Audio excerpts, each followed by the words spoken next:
Hello and welcome to the podcast. This is Ron's Amazing Stories, where we play tales to take you away from today. Are you brave? Ich denke schon, ja. Would you come on the podcast and read your story live? That might be pushing it. Well, on today's show, Clarissa from Utah joins us to read her very own short story. Also, we have a classic science fiction tale from the 30s called The Jovian Jest. Are you kidding me? Add to that another round of Johnny, is this true? And of course, this edited 5-minute mystery. Another 5-minute mystery.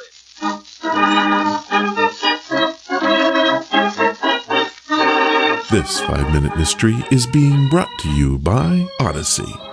If not for that open source, cross-platform sound editing miracle, this 5-minute mystery would not have been possible. You see, it was plagued with numerous sound issues. Let's see how I did cleaning it up. Carol, you've got to get it from Uncle John. I need that money like I've never needed anything. Look, Alex, Dad won't just hand me $5,000 like that. But for Pete's sake, Carol, what am I going to do? I want Mrs. Beeston to hear you. Oh, Mrs. Beeston, that snoopy housekeeper. I don't care who hears me. I've got to have her. Carol! Yeah, you fool, she did hear you. In here, Mrs. Beeston. Oh, Miss Carol, something terrible has happened.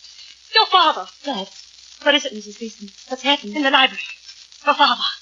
He's just been shot. The room is just as you found it. You haven't touched a thing. That's right, Inspector. Everything is just as it was. You three were the only ones in the house, I understand. Yes, just Alex, Mrs. Beeston, our housekeeper, and myself. I see. Come out here for the weekend, young man? Why, no. Carol and I had a little business. Mrs. Beeston, I understand you discovered the murder. Yes, I was just going upstairs when I heard voices in the library.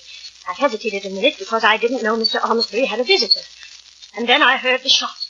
I ran in just as a man was jumping over the railing of the patio. Mr. Ormsbury was dead. And this gun, you say, was lying just outside that French window on the patio? Yes, Inspector. The window was open. And when I went to close it, I saw the gun. I see. This bruise across the victim's temple has me puzzled. If there was no struggle, and there are obviously no signs of one, where did the bruise come from? Oh, I think I can explain that, Inspector. When I first ran in, my first thought was to get Mr. Ormsbury to that couch. I just had lifted him out of the chair, and the horrible sensation ran through me that he was dead. I let go suddenly, and his face fell hard against the desk. When I picked him up, his forehead was bruised. I see. I can understand your shock, Mrs. Beeston. Yes, Inspector. The whole thing was so unreal, I could scarcely believe it. Look here, Inspector, I can't see that much headway is being made. All the while we're standing here, my uncle's murderer is getting farther and farther away. Oh, I wouldn't say that exactly. I'd say he was getting much closer. Closer? Inspector, you don't mean that... That I know who did it, Miss Ormsbury. Yes, that's exactly what I mean. But that's impossible, Inspector. I saw the man myself escape through that window. There was no man, Mrs. Beeston, and you know it. I'm arresting you, Mrs. Beeston, for the murder of your employer. Why did the inspector arrest Mrs. Beeston? Do you know the clue? In a moment, we'll have the solution. But first...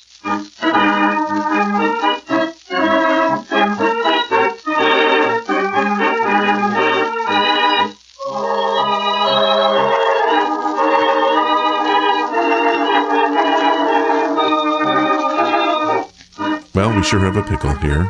A real whodunit. Okay, the truth be told, I like the housekeeper for the murder too, but I have a real issue. You see, it appears that the nephew has motive, and well, quite honestly, I kind of like the housekeeper.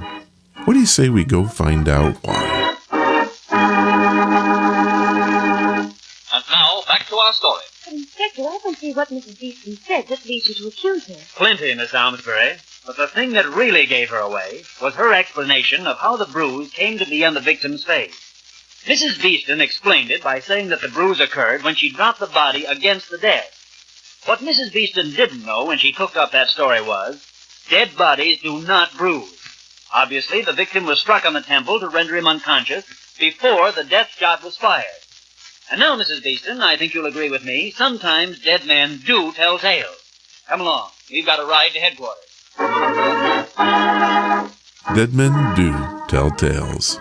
And I guess they do, sometimes. Done in by a bruise, though. Well, at least in prison she can use her housekeeping skills to keep herself busy. Always look on the bright side. This 5-Minute Mystery was brought to you by Odyssey, the software that made this one clear. Well, at least better.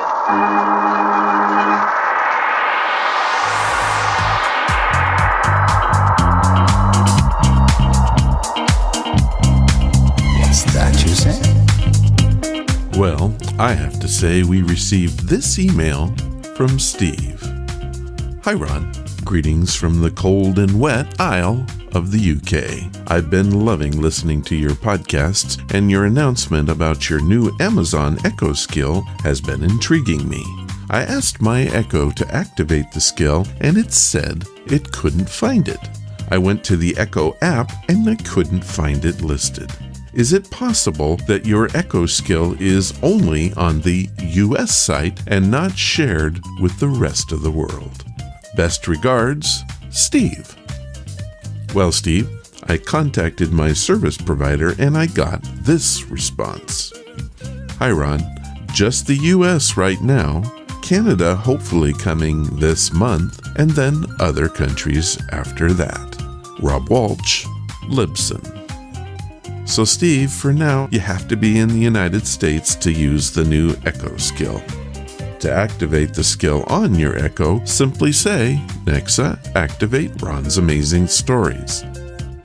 And yeah, again, I said Nexa, so I wouldn't talk to your Echo. Ron's Amazing Stories is also an on-air radio show. We are on every Sunday night at 8 p.m. Pacific. That's 11 p.m. Eastern. Coming soon, the radio show and the podcast will be parting company. In other words, for the most part, they will no longer have the same content. Stay tuned for more information on this, and if you want to know where to find the show on the radio, head to amfm247.com.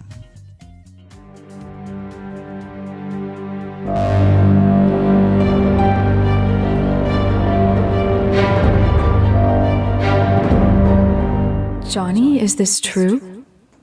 Okay, I like to surf the internet looking for stories and other oddities. I do this in the name of the podcast, but the truth is, it's fun to see what's out there. What you're about to hear is what I call... Johnny, is this true? I will tell you a story and then ask the question, did I make it up or is it true? Let's get started.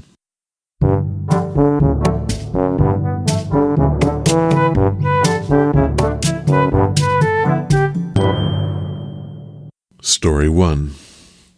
Jim Mallory, while walking through Oregon's Moller National Forest, found a mushroom with a root system that covered over 2,200 acres, making it the largest living organism in the world. Is this a tall tale or an Oregon fact? Well, if you said fact, you're correct. Popularly known as the honey mushroom, it started from a single spore too small to see without a microscope and has been weaving its black shoestring filaments through the forest for an estimated 2,400 years. By the way, this mushroom kills the trees as it grows. How about that? Story 2. Kim Nelson was driving from her home in San Francisco to a farm in Kentucky. She was moving there to help her elderly aunt run the farm. Having never driven across country before, Kim decided to use her car's GPS to make the trip. Each day she would reset the GPS and drive a bit closer to her goal. The last day, she pulled up to the farmhouse, went to the door, and was shocked to find that not only was she not in Kentucky, but she had driven to her uncle's farm in Virginia. Was she a bit off course, or is this story off course? Well, if you thought there was any truth to this one, you're off course. I totally fabricated this. Story 3. While Pope Gregory IX was in power, he declared that cats were to be associated with devil worship and had them exterminated in droves. It's believed that the disappearance of these cats helped spread the bubonic plague, or Black Death, that killed hundreds of millions of people in the 1300s. While the bubonic plague was a real thing, is our story a hoax? The Black Death arrived in Europe by sea in October of 1347 when 12 trading ships docked at the Sicilian port of Messina after a long journey through the Black Sea. The people who gathered on the docks to greet the ships were met with a horrifying surprise. Most of the sailors aboard the ships were either dead or gravely ill. While the rats in fact helped spread the disease, the lack of cats probably wouldn't have mattered. However, Pope Gregory really did think cats were evil. So you get partial credit if you said true.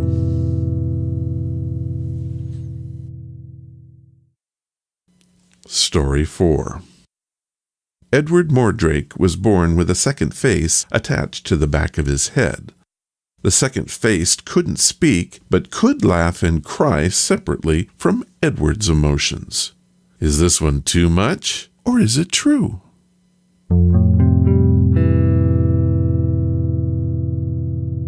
If you said true, you're right. Edward called this face his devil twin. He killed himself at age 23 after the doctors refused to remove it from his skull. According to a 2016 case report, there's only been 10 recorded cases of this in history. How about that?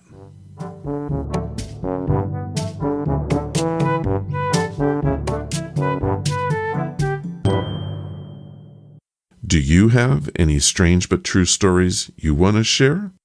If you do, send them to ronsamazingstories@gmail.com, and I'll use them if I can.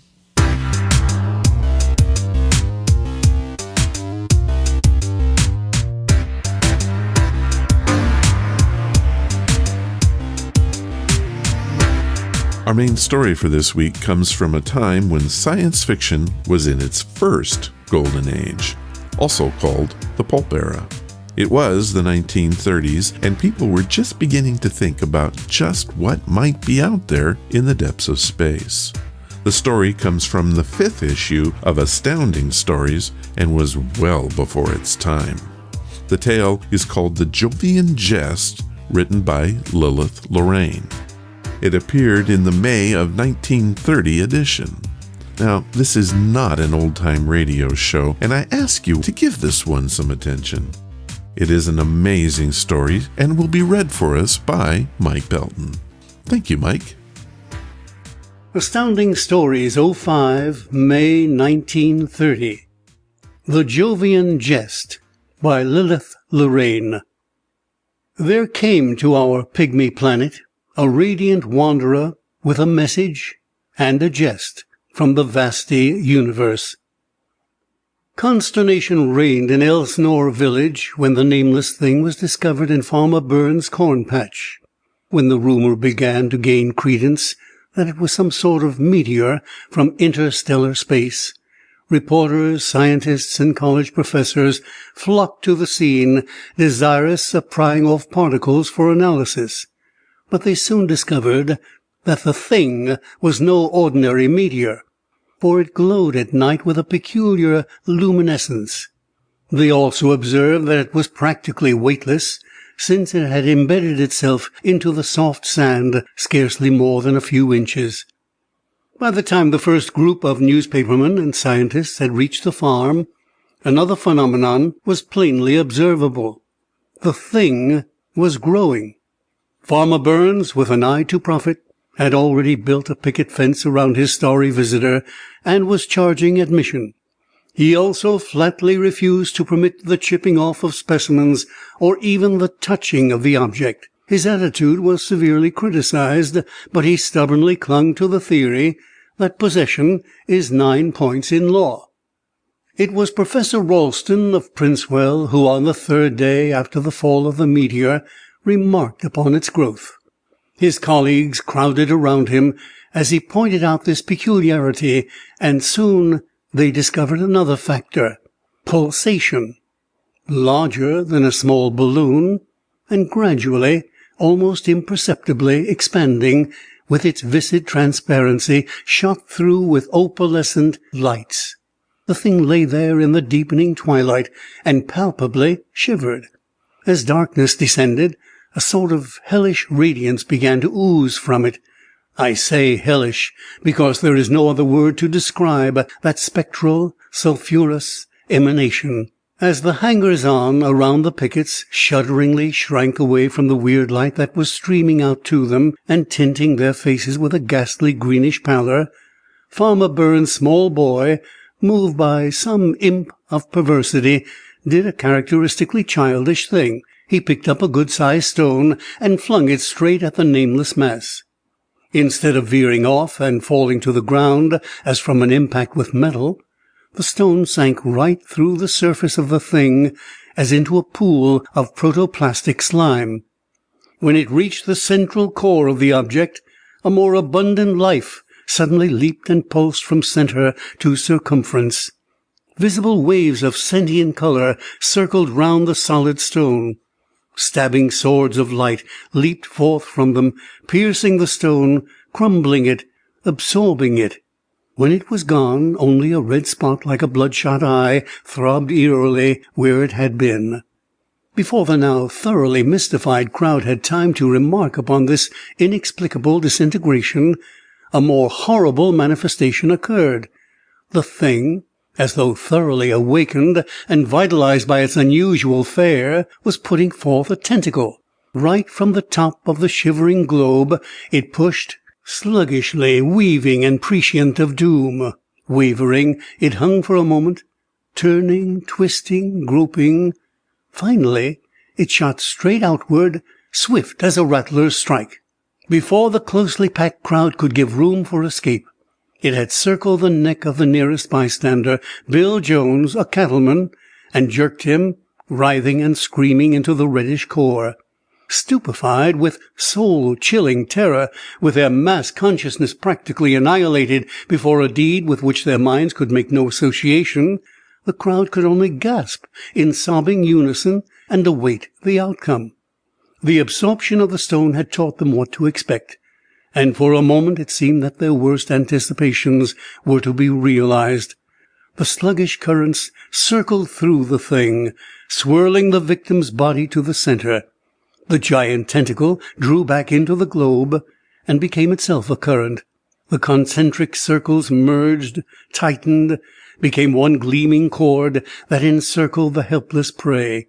From the inner circumference of this cord shot forth not the swords of light that had powdered the stone to atoms, but myriads of radiant tentacles that gripped and cupped the body in 1,000 places.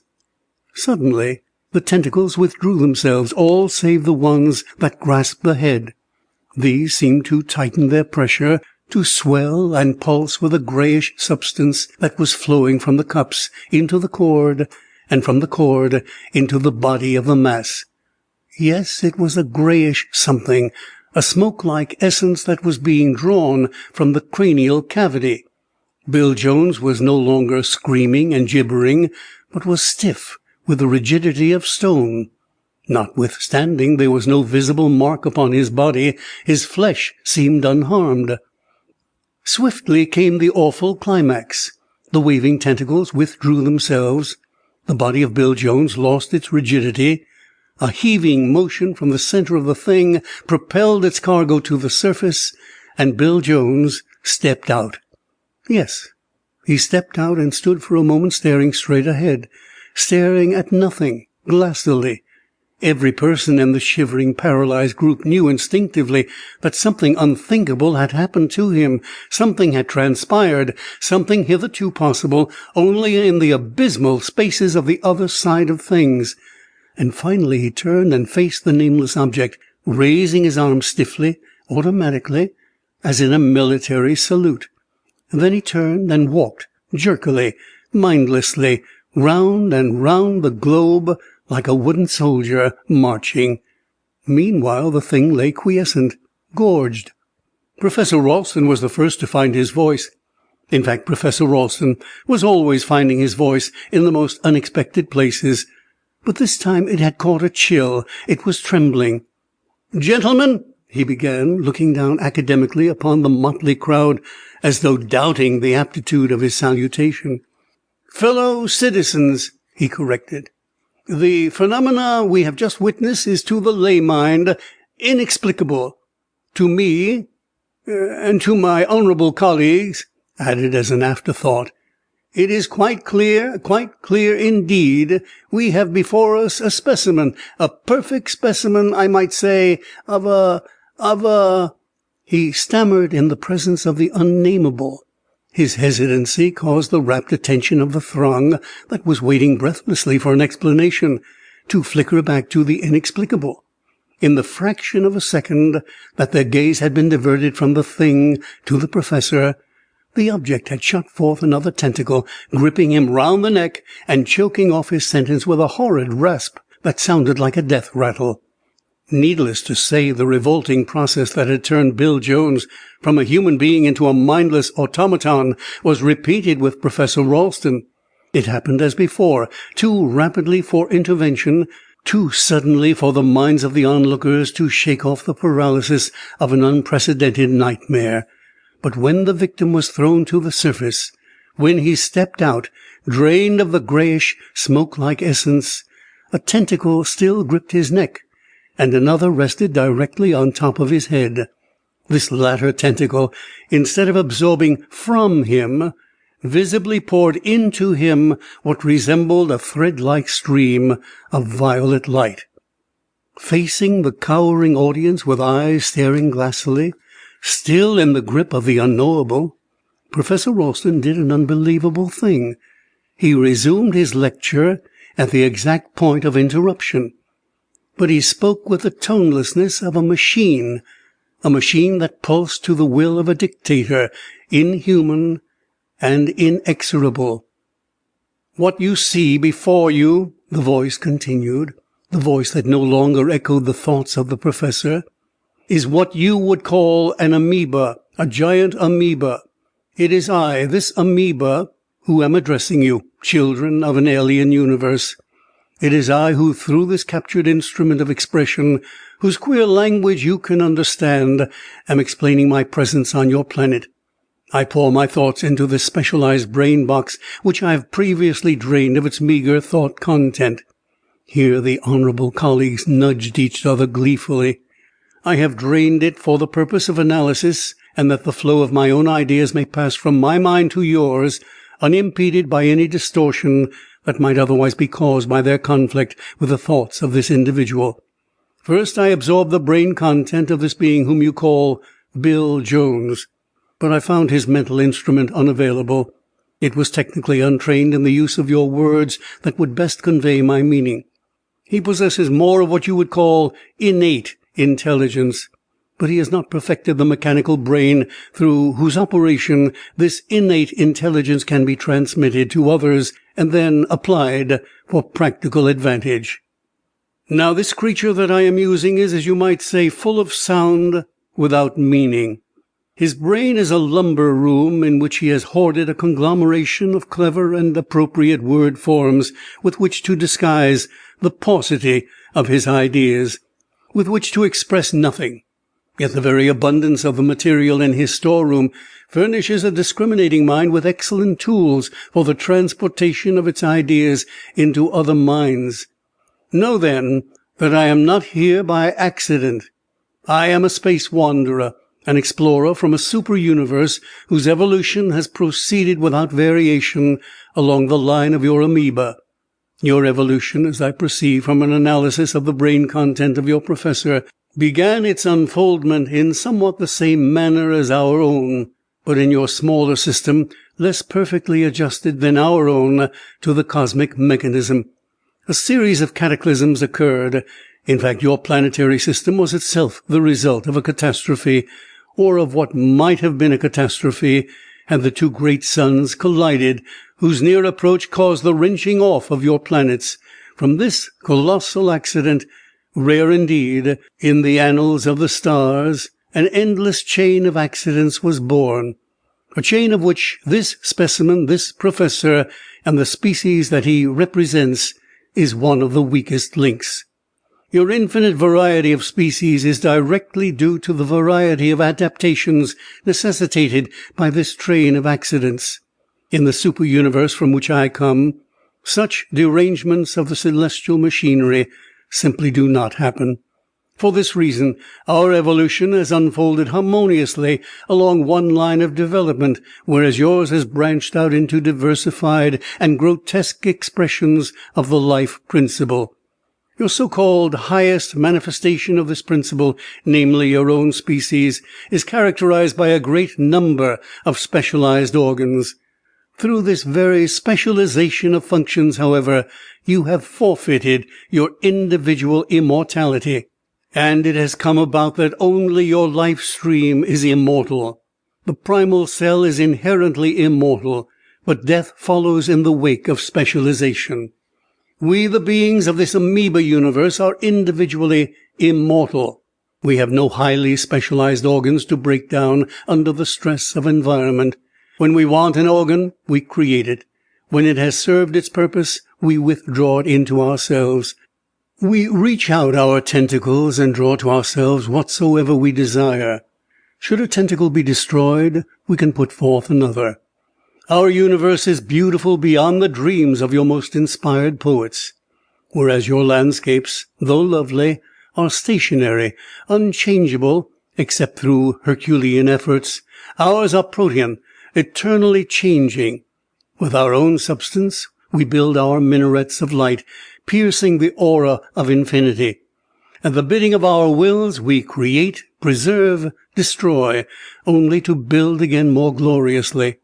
We draw our sustenance from the primates, as do your plants, and we constantly replace the electronic base of these primates with our own emanations in much the same manner as your nitrogenous plants revitalize your soil. While we create and withdraw organs at will, we have nothing to correspond to your five senses. We derive knowledge through one sense only, or shall I say, a super-sense. We see and hear and touch and taste and smell and feel and know, not through any one organ, but through our whole structure. The homogeneous force of our omnisubstance subjects the plural world to the processing of a powerful unity. We can dissolve our bodies at will, retaining only the permanent atom of our being, the seed of life dropped on the soil of our planet by infinite intelligence. We can propel this indestructible seed on light rays through the depths of space. We can visit the farthest universe with the velocity of light, since light is our conveyance. In reaching your little world, I have consumed 1,000,000 years, for my world is 1,000,000 light years distant, and yet to my race 1,000,000 years is as one of your days. On arrival at any given destination, we can build our bodies from the elements of the foreign planet. We attain our knowledge of conditions on any given planet by absorbing the thought content of the brains of a few representative members of its dominant race. Every well-balanced mind contains the experience of the race, the essence of the wisdom that the race soul has gained during its residence in matter. We make this knowledge a part of our own thought content, and thus the universe lies like an open book before us. At the end of a given experiment in thought absorption, we return the borrowed mind stuff to the brain of its possessor. We reward our subject for his momentary discomfiture by pouring into his body our splendid vitality. This lengthens his life expectancy immeasurably, by literally burning from his system the germs of actual or incipient ills that contaminate the bloodstream. This, I believe, will conclude my explanation, an explanation to which you, as a race in whom intelligence is beginning to dawn, are entitled. But you have a long road to travel yet. Your thought channels are pitifully blocked and crisscrossed with nonsensical and inhibitory complexes that stand in the way of true progress.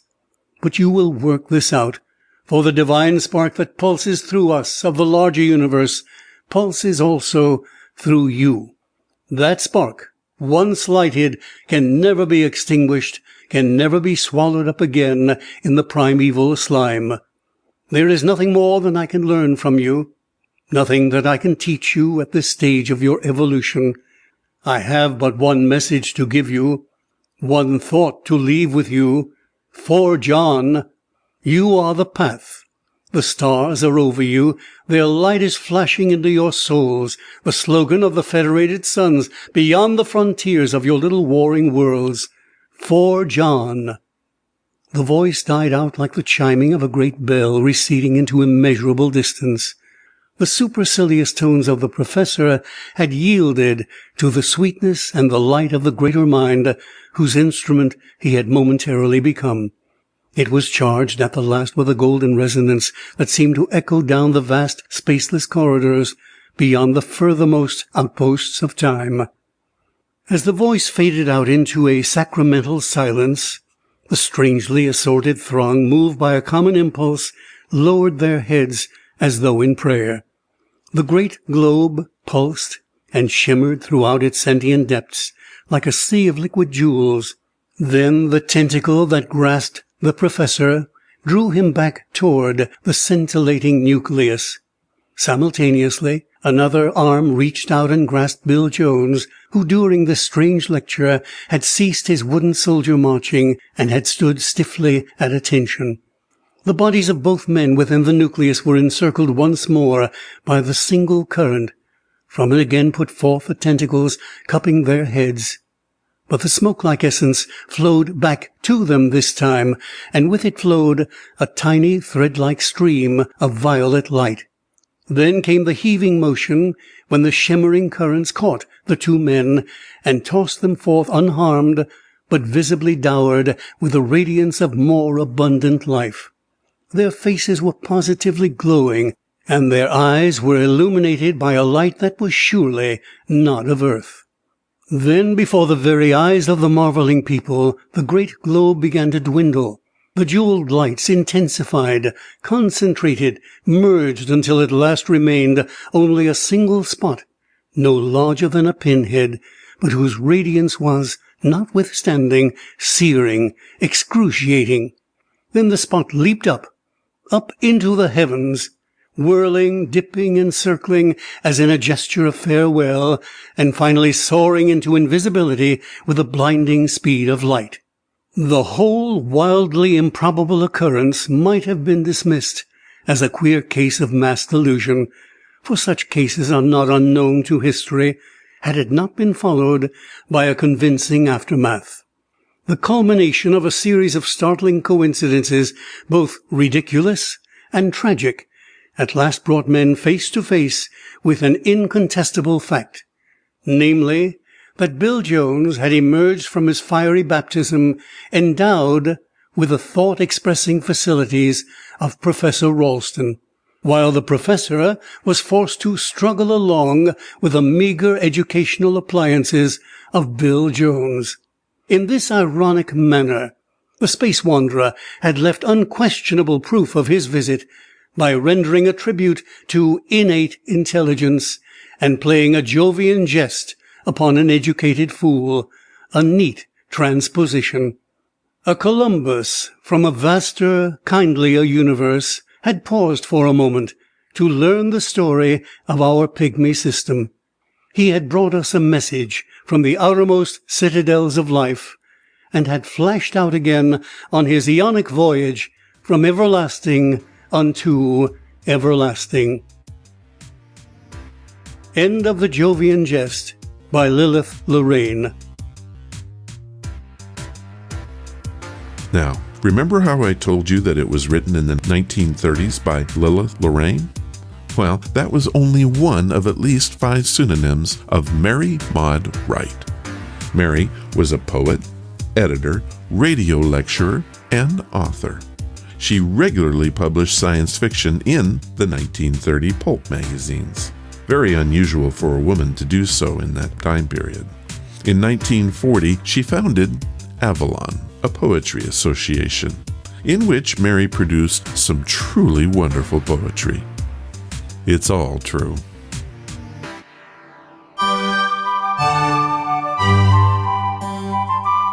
As read by Amazing Stories, read by amazing people. This time on As Read By, we have a short story by Clarissa. She is a 14-year-old writer from Utah. Her mom heard my constant plea for stories and thought that her daughter's tale would fit the bill. She could not have been more right, but the fun doesn't stop there. As a special treat, Clarissa has agreed to join us on the show and tell us all about it. Welcome to the podcast, Clarissa. Hi, thanks for having me. I was pretty excited. Whenever I get a note, it's usually from someone that has a story to tell, or they just send me their story outright. You're the first person that's had a mom send in the story. How did that all come about? Well, I went to a festival. It was the Writers and Artists Fest, and I got good comments from the judges there, and she asked me if I wanted to be on a podcast. So I said, sure. And that's it. It just... Yep. So are you a writer then? Do you write a lot of stories? Oh, yeah. What kinds of stories do you like to write? I'm going to guess fantasy, but I'm going to hold off. Yeah, fantasy, and my friends and I will write, like, movie script type stories.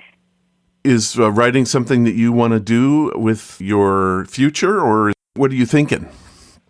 I would really like to get a book published. I think that would be really awesome. So I was very impressed, and I'm excited for the listeners to hear your story. Yeah. Now, you're going to read it for us, is that right? Yep. So what do you say that we get to that? Okay. All right, here we go. Here is the story. It's titled The Author and is read for us by Clarissa herself. The old gray author picks up his pitch-black pencil and places it on the blank sheet of paper. His mind is flooding with ideas and plots. The author pictures himself standing above a big cauldron filled to the brim with silvery white pails. He selects one with a long spiky tail and fire coming out of its mouth. It nips at his nose as he inspects the small smoky object. Deciding it too wild, he reaches in and chooses another. This one was a young adventurer who journeys to save his brother. It wriggles around with the energy and intensity of plots intertwining and knotting together. He holds it tightly in his hand, letting it lash about until it calms down. The author slides it into his inky black pencil and looks as the pencil surges with power. He smooths down his wispy hair and lights his desk lamp. It bursts with magical fire which dances on the walls and forms shadows tickling the vases and jars in the room. He finally puts his pencil on the paper and writes the first 4 words, Once Upon a Time. The story opens its wings and takes flight, opening and closing into different words and sentences.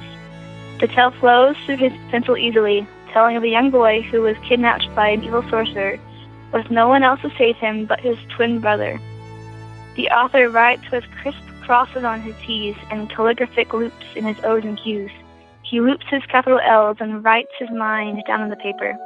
Characters form and begin to join his story, one after another.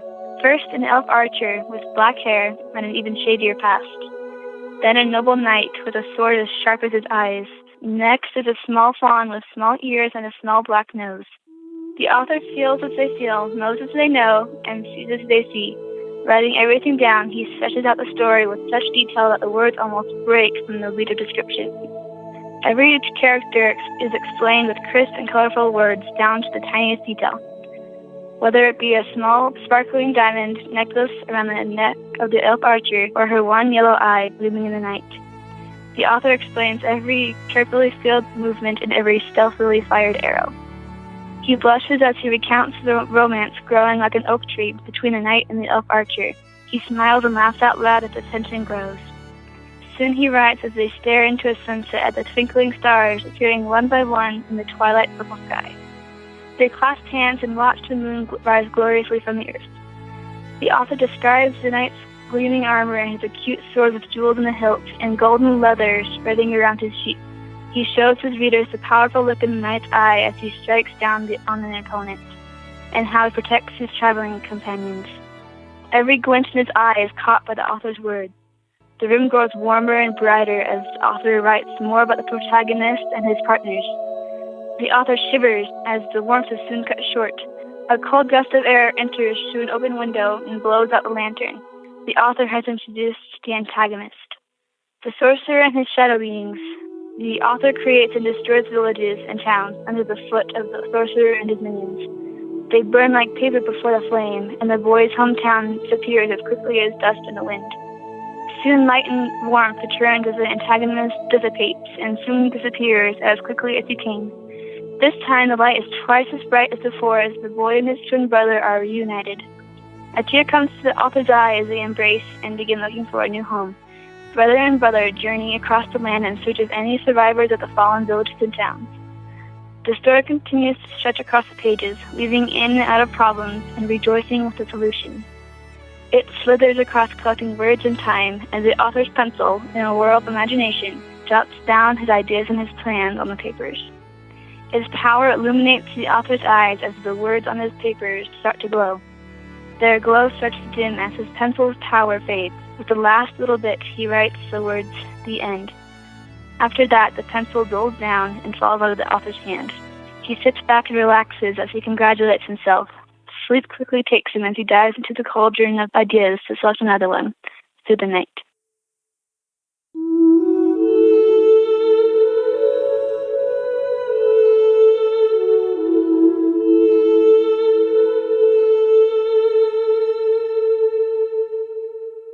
Well, Clarissa, that is fantastic. I love how you brought the wizard in and he was doing all these fantastic things. Just a great story, and I'm sure the listeners liked it too. I hope so too. So, Clarissa, I want to thank you for sharing your story. Now, I've heard your mom in the background. Mom, can you tell us how easy it was to get Clarissa's story on the air? Super easy. I was just really impressed with her story and glad that everyone else seemed to be too. So I just went to your website and filled out the email form and asked if you wanted to have it on your show. And you emailed me back and almost right away. Super easy. Well, I want to thank you for doing that. I think that this is going to be a segment that people are really going to enjoy. So Clarissa and Emily, I want to thank you both for being on Ron's Amazing Stories. Thank you.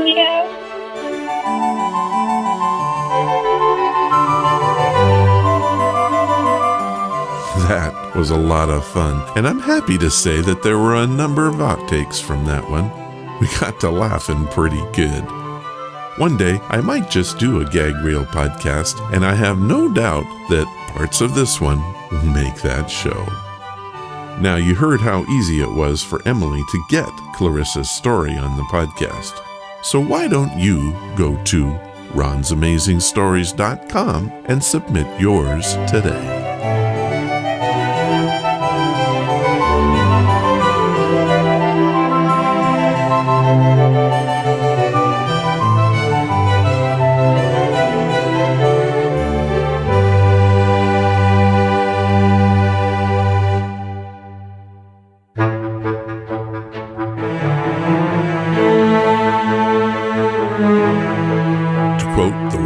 Queen, and another one bites the dust. I hope that you enjoyed this podcast. I want to thank Clarissa and her mom, Emily, for taking part in today's show. Coming up, we'll announce some big changes to the radio show, and on the podcast, suspense awaits you. If you want to follow the podcast or the blog, it's easy to do. Just head to ronsamazingstories.com. There you'll find all the links you need.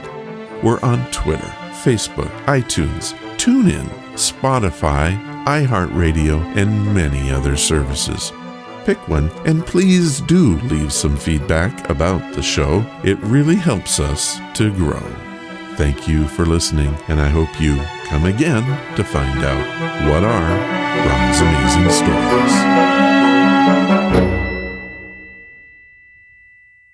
All of the vintage audio used in the podcast is believed to be in the public domain.